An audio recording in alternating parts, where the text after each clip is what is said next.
sudah siap, saya akan menunjuk sana, saudara, untuk melakukan teknik modifikasi cuaca. Saya akan melisiknya eksklusif.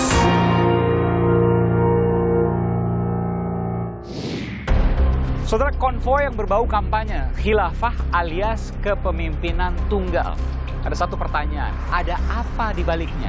Saudara, saya Aiman Wicaksono, saya akan mengupasnya eksklusif.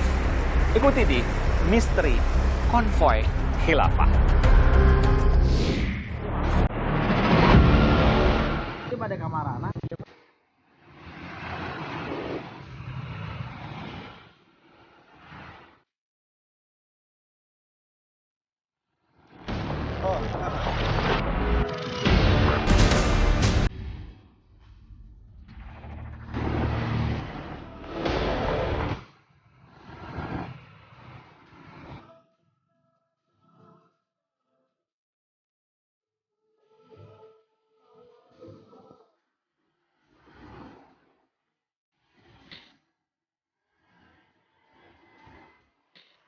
Saudara, saya berada di kawasan Cililitan, Jakarta Timur. Dan saya mendapat informasi ini adalah salah satu jalur yang dilalui oleh konvoi Khilafatul Muslimin yang mengkampanyekan khilafah.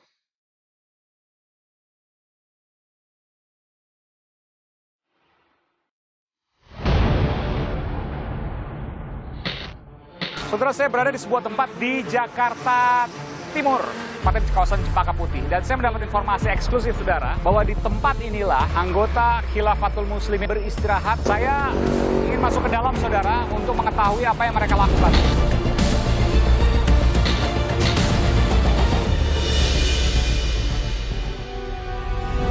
Saya garis bawahi kepemimpinan agama, Pak. Kalau kepemimpinan agama nggak perlu ada, saya sebutkan, Pak, ada Menteri Pertahanan Keamanan, ada Menteri Ekonomi dan Pemberdayaan Bidang Usaha, ada Menteri Perhubungan Sosial, ada Bidang Internasional, ada Amir Wilayah, hingga ada Amir Internasional. Betul ya, Pak? Salah. Oke. Itu hoax, bahkan fitnah. Saya tanyakan, Pak, ada yang mengurus bidang pertahanan? Iya, ada. Namanya? Tapi Amni Wadifa. Amni Wadifa. Apa tugasnya? Saudara, saya berada di kawasan Cililitan, Jakarta Timur. Dan saya mendapat informasi ini adalah salah satu jalur yang dilalui oleh konvoi Khilafatul Muslimin yang mengkampanyekan khilafah. Saya mendapat dua informasi, saudara. Yang pertama adalah konvoi dilakukan di Jakarta. Berikut ini.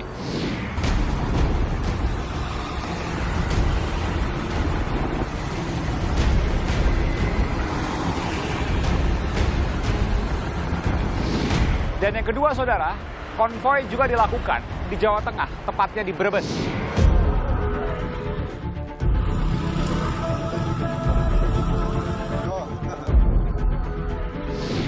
Saudara, terkait dengan hal ini, pihak kepolisian telah mengeluarkan pendapat dan akan menyelidikinya secara khusus. Sesuai dengan perintah Bapak Kapolda, ya, kita telah membentuk tim dan juga sudah bergerak di lapangan, melakukan penyelidikan. Kita juga telah melakukan profiling terhadap Khilafatul Muslimin ini, termasuk juga penanggung jawab, kemudian pimpinan dan sebagainya, termasuk anggota-anggotanya. Saudara, terkait siapa mereka masih tanda tanya. Tapi sejumlah informasi yang saya dapatkan, mereka berkata bahwa mereka tidak ingin mengganti dasar negara Pancasila. Gerakan mereka hanya berdakwah. Tapi, saudara, ada sejumlah pertanyaan terkait dengan gerakan-gerakan mereka, yakni dari spanduk yang saya baca dan digunakan oleh mereka untuk berkeliling konvoi di sejumlah daerah di Indonesia. Salah satunya, saudara, saya akan sebutkan adalah Sambut Kebangkitan Khilafah Islamiyah. Kedua, ada pula Khilafah Solusi Tuntas Umat. Yang ketiga, sudah saatnya Songsong Era Khilafah. Tentu ini menjadi pertanyaan, karena kita tahu bahwa sebelumnya ada Hizbut Tahrir Indonesia yang mengusung khilafah dibubarkan. Meskipun secara ideologi, khilafah belum ada undang-undang yang bisa dilakukan pembubaran terhadapnya atau dilakukan penegakan hukum. Meskipun pertanyaan bahwa ketika khilafah ada, tentu secara otomatis ia akan mengganti Pancasila dan itu merupakan pelanggaran hukum.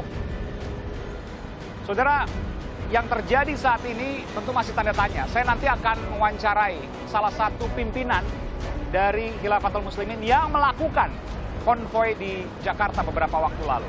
Tapi sebelum ke sana, saudara, saya ingin mengajak Anda untuk melihat bagaimana kemudian mereka melakukan kampanye khilafah. Dan selebaran apa yang mereka sampaikan, berisi apa. Saya akan kupas detail eksklusif di Aiman. Ini saya, saudara. Pak siapa nih? Pak Tobing. Pak Tobing. Ya. Pak Tobing, pernah lihat ada konvoy Khilafatul Muslimin pakai motor banyak, Pak, puluhan. Lihat di TV aja, saya lihat. Oh. Sampai jalan nggak ada. Lewat sini Bapak nggak ada? Ada. Oke, saya coba cari lagi, Pak, ya. Makasih Pak Tobing ya, sehat selalu.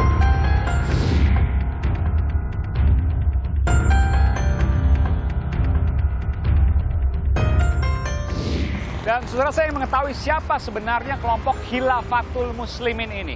Kelompok Khilafatul Muslimin ini dipimpin oleh Amir atau pimpinan tertinggi yang bernama Abdul Qadir Hasan Baraja. Abdul Qadir Hasan Baraja, saya mendapat informasinya, ia telah 2 kali menjadi terpidana kasus terorisme dan sudah ditahan. Yang pertama adalah kasus teror Warman, adalah sebuah gerakan komando jihad yang pada saat itu terjadi beberapa teror. Di antaranya adalah wakil rektor Universitas Negeri 11 Maret yang terbunuh karenanya. Atas kaitan ke peristiwa ini, ada sejumlah tokoh yang kemudian dipenjara, termasuk juga Abdul Qadir Hasan Baraja, Amir dari Khilafatul Muslimin ini. Ia dipidana 3 tahun penjara. Pada tahun 1985 ada aksi teror yang juga dituduhkan dan terbukti dilakukan olehnya, yakni terkait dengan pemboman Candi Borobudur di Jawa Tengah. Atas peristiwa ini, saudara, Abdul Qadir Hasan Baraja dipidana 13 tahun penjara. Ia juga dikenal sosok yang juga terkait dengan Negara Islam Indonesia, NI, dan ia juga dikenal sebagai sosok yang dekat dengan terpidana kasus terorisme dan mantan Amir Jamaah Islamiyah, yakni Abu Bakar Ba'asyir. Dan terakhir, saudara, yang belum banyak diketahui, peristiwa yang paling baru, yakni penggerebekan terduga teroris di Kabupaten Bekasi, Jawa Barat, di mana teroris yang berinisial NAS, ia memiliki rompi yang beridentitas Khilafatul Muslimin. Tentu ini masih dalam proses penyelidikan dan ini belum diungkapkan lebih jauh oleh pihak kepolisian, lebih oleh Densus 88 Mabes Polri. Saudara, saya menyusuri jalan di Cawang, Jakarta Timur dari arah Cililitan menuju ke arah Cijantung, dan saya sekarang berada di kawasan Cijantung, Jakarta Timur. Ada penjual di sini, penjual buah ya. Bang, siapa ini? Mohon maaf. Ini dengan Pak Kodir. Pak Kodir. Hari Minggu lalu jualan, Pak? Beberapa hari lalu, Minggu? Jualan. Jualan. Saya mau kasih lihat video. Ini kalau saya lihat kan wilayahnya lewat sini nih, Pak. Bapak lihat nggak? Lihat, tapi nggak di sini, cuma lihat doang. Lewat aja? Lewat doang, Oh, tapi oke. nggak tahu. Rame tuh, Pak, ya, motor ya? Rame, pokoknya lewat baju hijau lewat. Oh, baju hijau. Motor semua ya? Motor semua. Mereka mungkin berhenti di suatu tempat gitu, menyebarkan flyer atau tulisan kertas? Saya itu kurang tahu. Nggak tahu juga ya. Oke, baik. Makasih ya, Bang Kodir ya. Oke. Dan saudara, saya mendapat informasi memang bahwa ada rute yang dijalani oleh konvoy atau rombongan motor dari Khilafatul Muslimin. Ia bergerak dari arah timur sana, saudara, di Cawang, lalu kemudian melewati Jalan Raya Bogor, Cijantung, dan selanjutnya menuju ke Depok. Depok kemudian kembali ke Pasar Minggu, dan terakhir ia berhenti di Cempaka Putih. Nanti saya akan menuju ke Cempaka Putih, saudara, untuk melihat bagaimana kemudian kampanye yang dilakukan oleh kelompok yang menamakan dirinya Khilafatul Muslimin atau khilafah bagi kaum muslimin. Itu yang kemudian mereka klaim ya.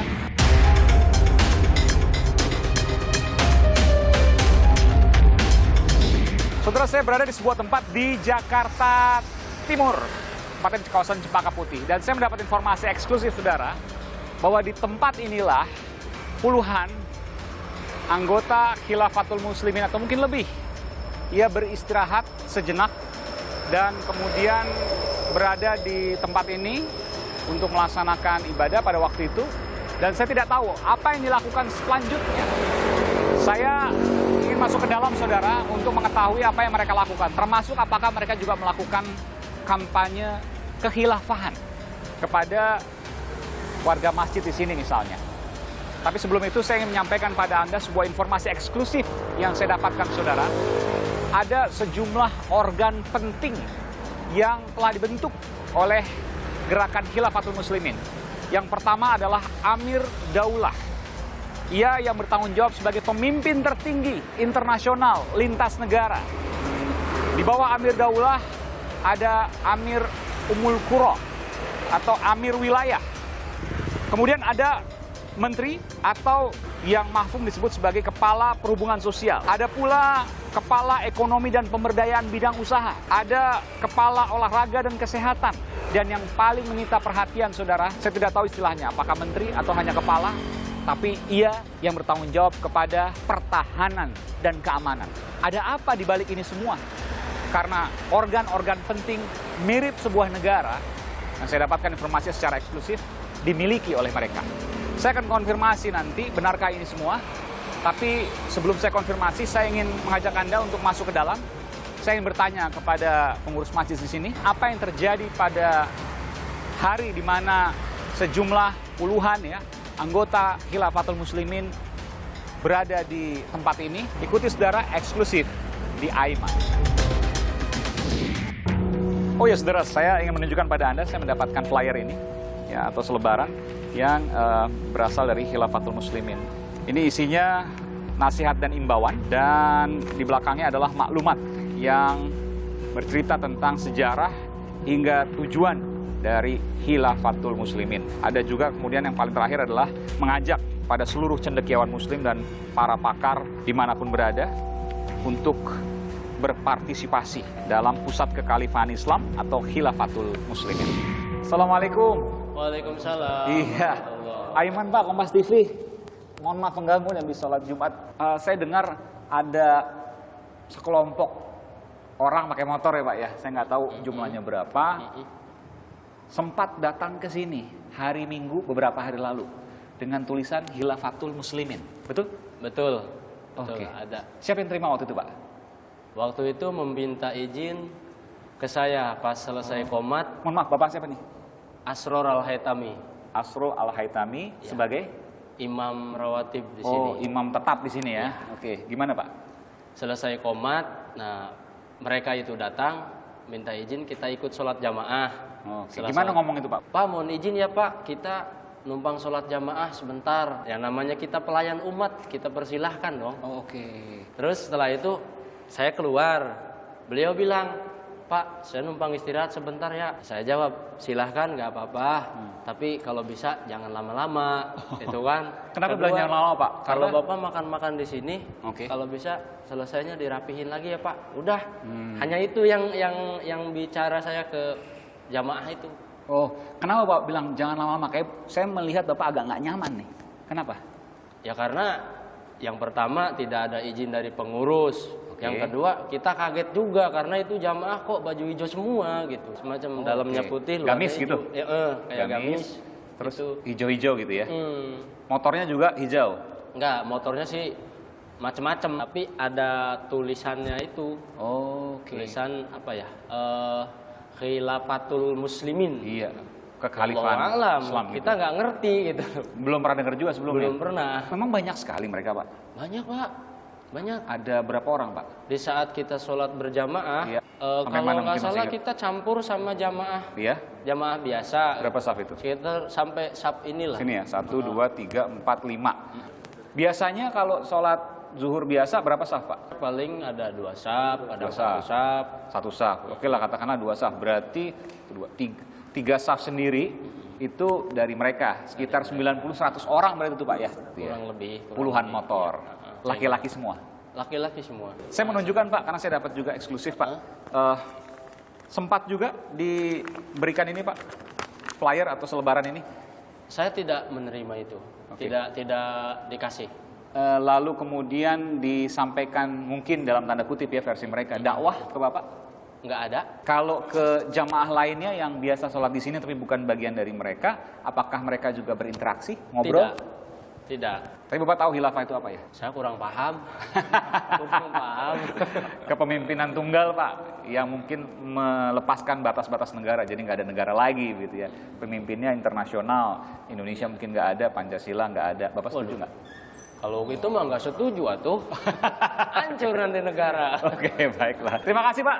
Iya. Telah memberikan Sama-sama. informasi di program Aiman Kompas TV.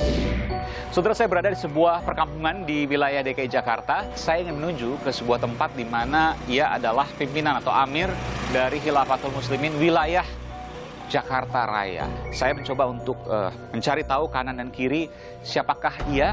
Ia adalah pimpinan konvoy yang dilakukan beberapa waktu lalu, hari Minggu lalu ya, pada akhir pekan, dan tersebar di sejumlah media sosial, mengkampanyekan khilafah, mengajak khilafah bagi orang-orang yang dilalui. Eksklusif saudara di Aiman. Bu, permisi, saya mau tanya rumahnya Pak Abudan di mana? Di bawah. Turun ke bawah ya. Belok Turun ke bawah. kanan. Siap, Bu. Saya masuk ke gang kecil saudara di kawasan perkampungan DKI Jakarta ya. Saya nggak tahu ini jalan yang benar atau tidak, tapi ditunjukkan ke sini, nanti saya akan tanya lagi di dalam. Permisi, Bu. Assalamualaikum. Permisi. Pak, permisi. Pak Abudan mana ya rumahnya? Pak Abudan ada? Ada di situ, Pak. Yang mana? Boleh diantar sebentar? Oh ini? Oh iya, makasih. Assalamualaikum. Assalamualaikum, Pak Abudan. Iya, itu. Tunggu ya, saya bukain ke atas saja kita. Oh, di atas, Pak? Oke. Makasih.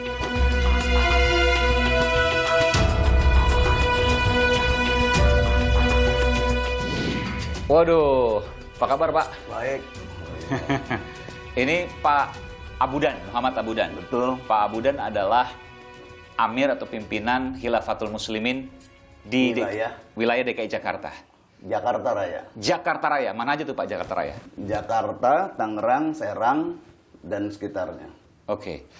Saya juga mendapatkan informasi Pak Abudan ini adalah pimpinan konvoy yang videonya tersebar di sejumlah media sosial. Betul Pak ya? Iya, Ikut. untuk wilayah Jakarta betul. Oke.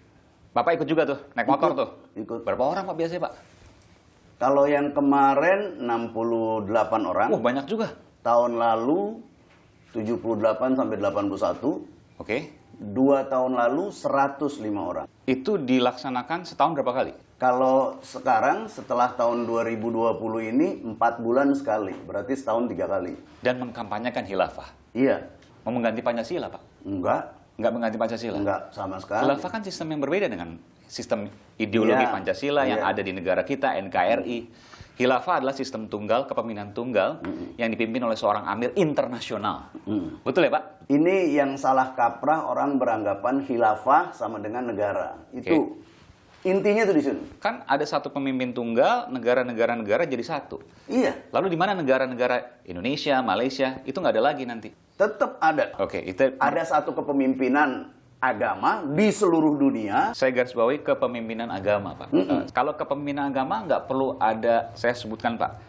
Ada Menteri Pertahanan Keamanan, ada Menteri Ekonomi dan Pemberdayaan Bidang Usaha, ada Menteri Perhubungan Sosial, ada bidang internasional, ada Amir Wilayah, hingga ada Amir Internasional. Betul ya, Pak? Salah. Oke. Itu hoax, bahkan fitnah. Baik, saya tanyakan, Pak. Ada yang mengurus bidang pertahanan? Iya, ada. Oke. Namanya Baik. bagian keamanan. Ini hanya penamaan.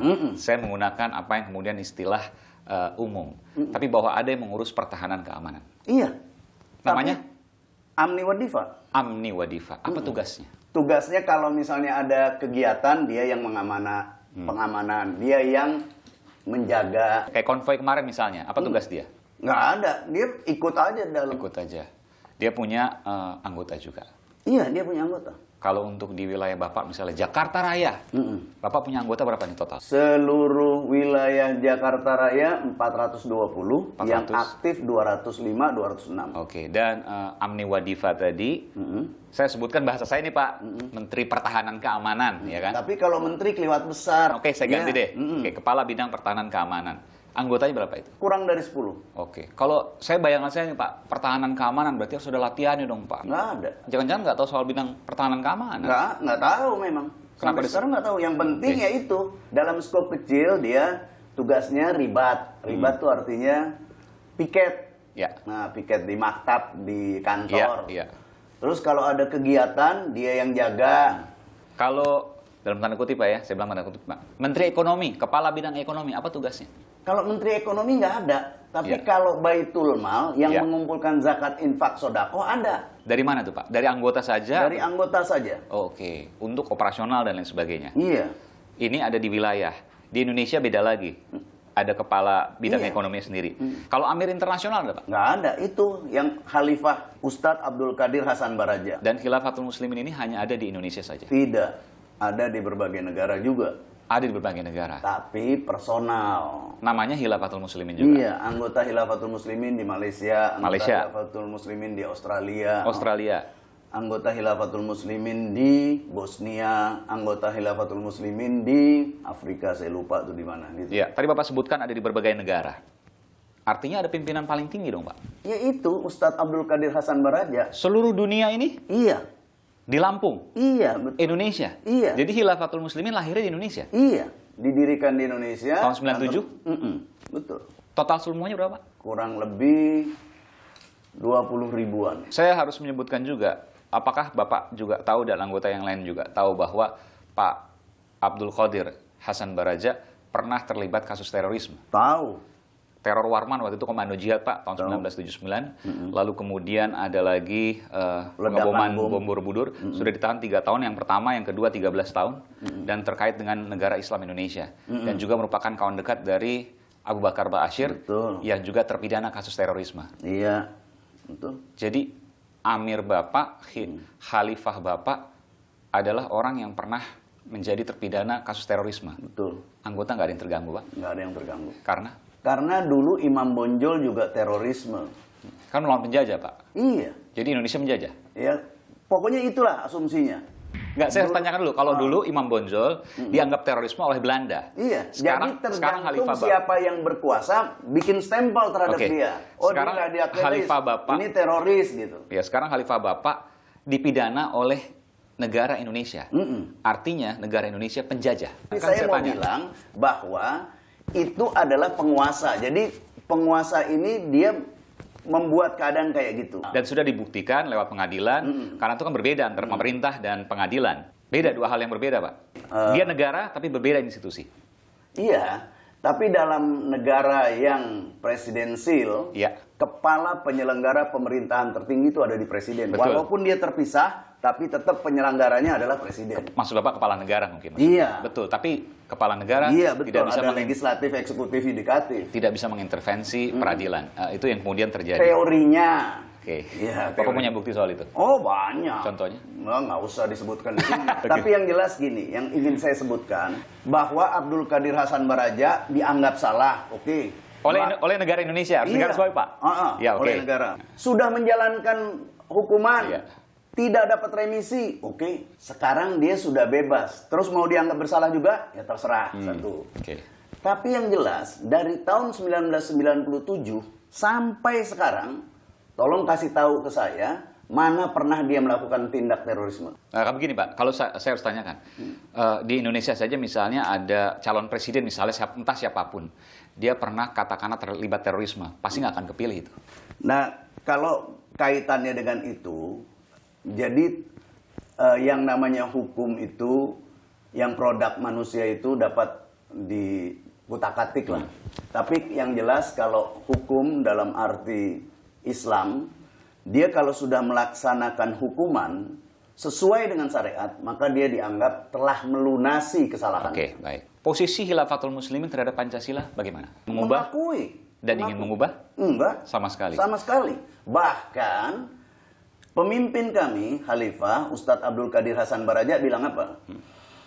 Sebetulnya Pancasila itu kalau mau diterapkan secara benar, itu harus berada di bawah khilafah. Harus dipraktekkan dalam satu sistem khilafah. Kan sudah ada sila pertama, Pak, ketuhanan yang Maha Esa. Bukan itu, tapi misalnya kemanusiaan yang adil dan beradab. Ya, Kata adil, kata adab itu dari bahasa Arab. betul. Gitu ya. Bahkan hikmah kebijaksanaan juga dari bahasa Arab. Iya.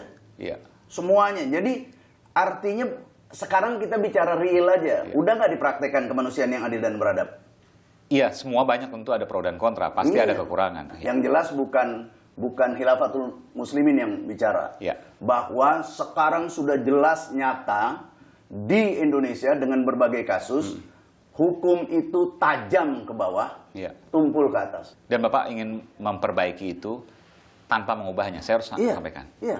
Tanpa mengubahnya. Tanpa mengubahnya. Khilafatul Muslimin sedang diselidiki terkait dengan adanya pelanggaran hukum yang menyebarkan paham khilafah. Komentar Bapak? Ya, kalau bicara masalah paham khilafah, itu dianggap melanggar hukum, jadi tolong dicari aja ininya dasar hukumnya. Bapak siap untuk menghadapi segala konsekuensi yang ada termasuk proses hukum? Ya, kalau memang itu dinyatakan salah, ya kami datang untuk menjelaskan itu, kan klarifikasi. Kalau dipanggil Bapak akan datang? Datang. Karena memang selama ini Khilafatul Muslimin nggak pernah sembunyi-sembunyi. Itu menunjukkan bahwa kita ini mau berkoordinasi, mau bekerja sama, mau mengklarifikasi apa yang kita lakukan gitu, nggak lari gitu. Baik, terima kasih Bapak Muhammad Abudan. Iya. Saya sebut Amir ya Pak ya. Boleh. Amir wilayah Jakarta Raya Khilafatul Muslimin yang mengusung khilafah. Iya. Tapi tidak mengganti Pancasila. Betul. Oke. Terima kasih. Sama-sama. Pak Muhammad Abudan. Iya. Assalamualaikum warahmatullahi wabarakatuh. Waalaikumsalam.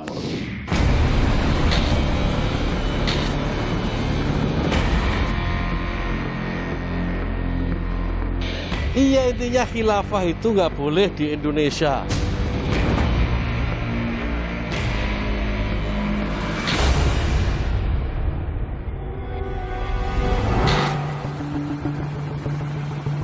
Khilafatul Muslimin mendadak ramai diperbincangkan. Bermula dari konvoi bermotor yang dilakukan di Cawang, Jakarta Timur 29 Mei lalu.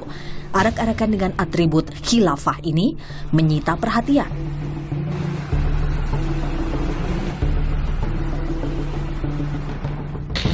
Konvoi serupa juga terpantau terjadi di kota lain, Brebes, Jawa Tengah, hingga Lampung di Pulau Sumatera. Ada apa? Sesuai dengan perintah Bapak Kapolda, ya, kita telah membentuk tim dan juga sudah bergerak di lapangan, melakukan penyelidikan. Kita juga telah melakukan profiling terhadap Khilafatul Muslimin ini, termasuk juga penanggung jawab, kemudian pimpinan dan sebagainya, termasuk anggota-anggotanya. Jadi kegiatan hal-hal seperti ini tentunya bertentangan dengan ketentuan hukum yang berlaku di negara kita, dan Polda Metro Jaya akan melakukan tindakan secara tegas. Spanduk, bendera, hingga selebaran bertuliskan kebangkitan khilafah jadi sorotan. Mereka pun erat dikaitkan dengan Hizbut Tahrir Indonesia (HTI), organisasi massa terlarang di Indonesia, lantaran terindikasi kuat bertentangan dengan ideologi negara. Namun, bantahan langsung disuarakan. Pemimpin Khilafatul Muslimin mengklaim tidak ada niatan mengganti Pancasila. Ini yang tidak dipahami orang, maka di dunia ini nggak ada negara yang punya sepakatan itu kecuali Indonesia. Pancasila 1945 mempersatukan umat, maka Khilafatul Muslimin anggotanya Muslim dan non-Muslim, bukan hanya orang Muslim. Nah, ini belum dimengerti oleh orang seluruh dunia, termasuk negara, nggak paham karena terpengaruh dengan pemikiran khilafah, merebut negara. Nah itu. Siapa mereka sesungguhnya? Benarkah tak ada upaya merongrong Pancasila? Mungkinkah ada agenda besar di baliknya? Aiman mengupasnya.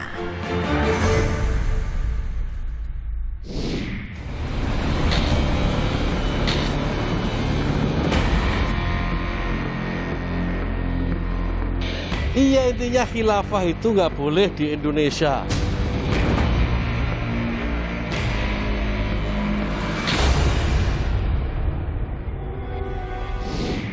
Saudara, apa yang terjadi sesungguhnya? Saya ingin mewawancara lebih dalam terkait hal ini dengan Direktur Pencegahan Badan Nasional Penanggulangan Terorisme, Brigadir Jenderal Polisi Ahmad Nur Wahid. Pak Ahmad Nur Wahid, Pak Dir, Jenderal, sehat selalu. Alhamdulillah, sehat selalu dan sehat untuk seluruh masyarakat Indonesia. Amin. Saya ingin tanya, siapa Khilafatul Muslimin itu? Khilafatul Muslimin itu didirikan oleh Ustadz Abdul Qadir Hasan Al-Baraja tahun 1997 di Lampung, Sumatera. Nah, Khilafatul Muslimin itu sejatinya adalah sempalan dari NII itu sendiri. Jadi genealoginya itu NII, ya, Negara Islam Indonesia yang memiliki genealogi di ITII Kartosuwiryo. Iya, betul. Artinya mereka, Anda mau mengatakan mereka gennya adalah gen pemberontak? Ya begitulah, ya, karena memang misi utama mereka itu ingin mendirikan negara khilafah. Makanya namanya pun Khilafatul Muslimin. Sejatinya mereka adalah gerakan politik kekuasaan yang ingin mengganti ideologi negara Pancasila dengan ideologi khilafah, sistem negara demokrasi dengan sistem agama menurut versi mereka. Saya juga mewawancari mereka, Pak Nur Wahid, yang mengatakan bahwa mereka tidak mau mengganti Pancasila. Apakah itu benar? Yang harus kita waspadai, kelompok radikal teroris itu memiliki paham takfiri yang mengkafirkan terhadap mereka yang berbeda. Tidak hanya beda agama, tetapi sesama agama karena beda paham, beda kelompok, termasuk mentogutkan ataupun mengkafirkan negara ini. Kalau mereka mengatakan demikian, itu yang sering dikenal bahasa mereka takiyah. Takiyah itu berkamuflase, bersiasat untuk menyembunyikan jati diri maupun agendanya. Kenapa mereka bertakiyah seperti itu? Karena masih minoritas. Kalau mereka nanti menjadi besar, maka mereka akan melakukan makar ataupun pemberontakan. Yang harus diwaspadai, kelompok-kelompok seperti ini, karena minoritas, sementara agenda besarnya ingin mendirikan negara agama atau ingin merebut kekuasaan, maka mereka sering melakukan yang namanya strategi adu domba, membuat chaos, membuat konflik di masyarakat, termasuk membangun paradigma intoleransi dan isu-isu sara. Untuk mereka sendiri misalnya, adakah contoh tersebut yang kemudian sudah ditangkap oleh BNPT, sudah dicium aromanya bahwa arahnya ke sana? Adakah bukti nyata misalnya soal itu? Bukti nyatanya yang mendirikan Khilafatul Muslimin yang saat ini jadi amir, yaitu Abdul Qadir Hasan Al-Baraja ini, itu kan track recordnya sebagai residivis di bidang teror. Kemudian mayoritas ya atau sebagian besar dari para pengikut maupun pengurus daripada Khilafatul Muslimin ini adalah ex-NII, Negara Islam Indonesia. Dan itu dilarang NII ya? Itu sudah merupakan makar dan beberapa tokohnya ditangkap kemarin juga terakhir di Sumatera Barat. Saya ingin tanya terkait dengan hal itu adalah rekam jejak. Tapi saya ingin tanya, ingin konfirmasi terkait dengan temuan saya yang saya dapatkan. Mereka terdiri dari Amir Daulah, yaitu pemimpin yang mengurusi umat dalam batas teritorial negara-negara di dunia. Pemimpin internasional lah. Kemudian ada Amir Wilayah, ada Jakarta, Sumatera, dan lain sebagainya. Kemudian mereka juga, saya ingin konfirmasi, memiliki Menteri Pertahanan dan Keamanan, Menteri Ekonomi dan Pemberdayaan Bidang Usaha, Menteri Perhubungan Sosial, dan juga bidang internasional. Benarkah itu semua? Kami sudah memonitor itu, ya, tapi sekali lagi, ada permasalahan di negara kita. Negara kita ini belum memiliki regulasi yang bisa menjerat secara hukum terkait ideologi. Melainkan ideologi kiri atau ekstrem kiri. Komunisme, Marxisme, dan Leninisme. Di mana dasar hukumnya adalah TAP MPRS nomor 25 tahun 1945. Tidak ada perangkat hukum untuk menindaknya. Anda mau mengatakan begitu? Ya, artinya ketika HTI dibubarkan, Jamaah Islamiyah dilarang, FPI dibubarkan, yang dibubarkan organisasinya.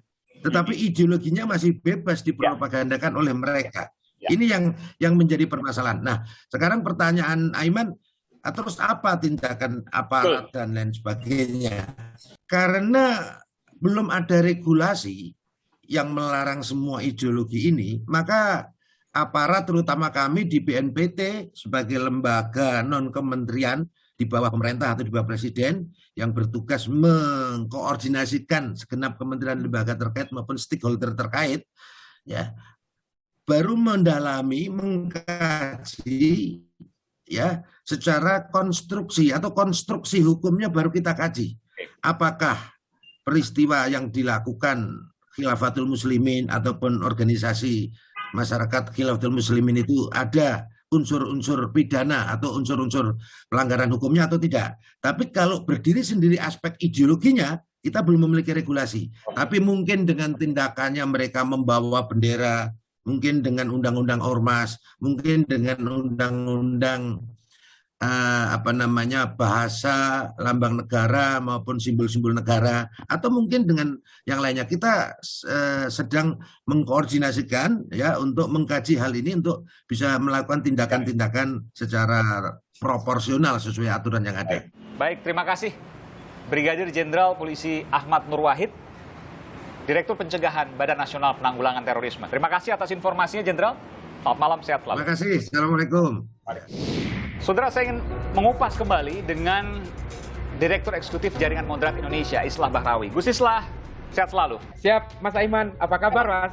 Baik, sehat selalu juga untuk kita, untuk bangsa Indonesia juga. Saya ingin tanya Gus Islah, langsung saja. Saya sudah mengkonfirmasi bahwa mereka punya organ-organ seperti kepala, ya, tidak disebut menteri nih, Kepala Pertahanan dan Keamanan, kemudian Kepala Ekonomi dan Pemberdayaan Bidang Usaha, Kepala Perhubungan Sosial, Kepala Internasional, dan juga Amir Daulah Internasional, serta Amir Daulah Wilayah untuk provinsi dan kabupaten kota.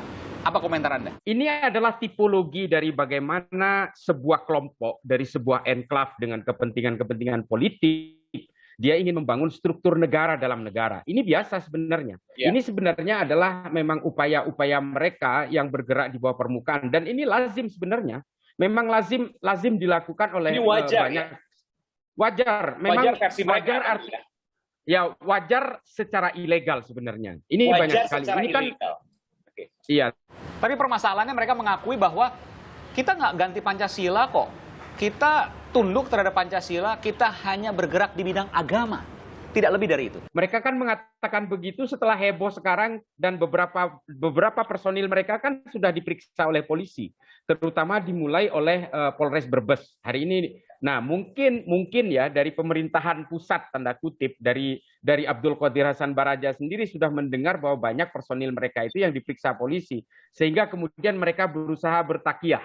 Mereka berusaha berkamuflase seolah-olah mereka ini comply terhadap negara, terhadap falsafah negara, terhadap pemerintahan negara. Ya, meskipun mereka juga mengatakan takyah hanya dikenal di kalangan Muslim Syiah, tidak dikenal ya, Sunni. Secara etimologis kan memang sebenarnya takyah ini berpura-pura, jangan hanya orang Syiah, jangan hanya orang Sunni, orang komunis pun bisa bertakyah. Ini hanya istilah. Ini kan hanya persoalan metodologi. Pergerakan-pergerakan mereka ini seperti kekhalifahan Abu Bakar al-Baghdadi dengan ISIS.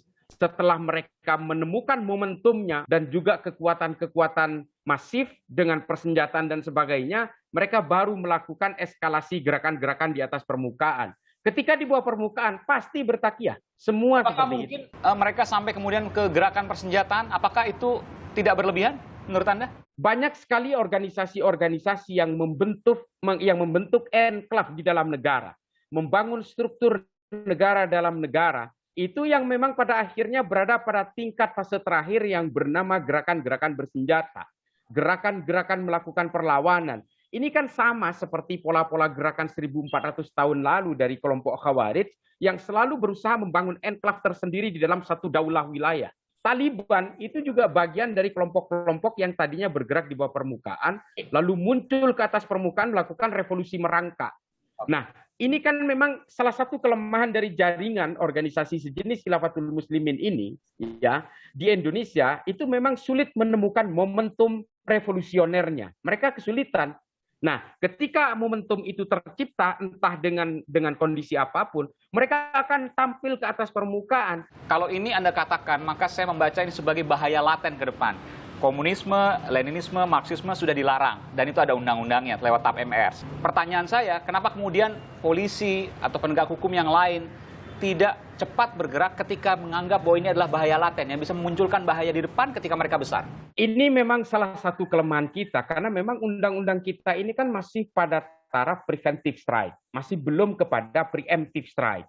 Kita itu masih pada sebatas ketika seseorang berniat untuk melakukan aksi-aksi ekstremisme berbasis kekerasan, mens reus tapi sudah mengarah kepada eskalasi kekerasan, baru bisa ditindaklanjuti secara hukum, baru bisa dikenakan dengan law enforcement, misalnya dengan Undang-Undang Nomor 5 Tahun 2018. Tapi preemptif selama mereka masih bergerak pada tataran normatif, masih bergerak dalam situasi dakwah misalnya dengan metodologi dakwah, memang belum bisa ditangkap meskipun itu kita anggap berbahaya. Tapi pada akhirnya memang ketika sudah melakukan konvoi seperti kemarin, ini kan eskalasinya sudah berupa pergerakan-pergerakan yang sifatnya material. Artinya preventive strike sudah harus bisa masuk di situ. Ya kita berharap ya pemerintah jangan tinggal diam. Kita juga berharap polisi jangan tinggal diam. Harus bergerak, dan saya terus terang mengapresiasi apa yang dilakukan oleh Polres Brebes. Meskipun setingkat Polres di Brebes dia sudah melakukan pemeriksaan, proses BAP dan sebagainya. Ini mudah-mudahan bisa menjadi trigger di segala wilayah di Indonesia bahwa gerakan-gerakan seperti ini tidak boleh terlalu disimplifikasi. Karena sesuatu yang hari ini melibatkan konflik di banyak negara itu dimulai dari hal-hal yang sekecil ini. Terima kasih Direktur Eksekutif Jaringan Moderat Indonesia, Islah Bahrawi. Gus Islah, terima kasih. Sehat selalu. Terima kasih banyak, Mas Eman. Sehat selalu.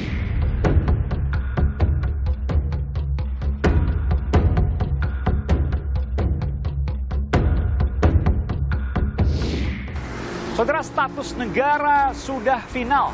Negara Kesatuan Republik Indonesia. Bukan ideologi yang melenceng ke kiri atau menyimpang ke kanan. Tugas kita sebagai warga negara adalah mengingatkannya bila keluar dari kesepakatan. Bukan justru dengan menggantinya dengan potensi keterpecah belahan, bahkan hingga pertumpahan darah. Jangan. Saudara saya Aiman Wicaksono. Salam.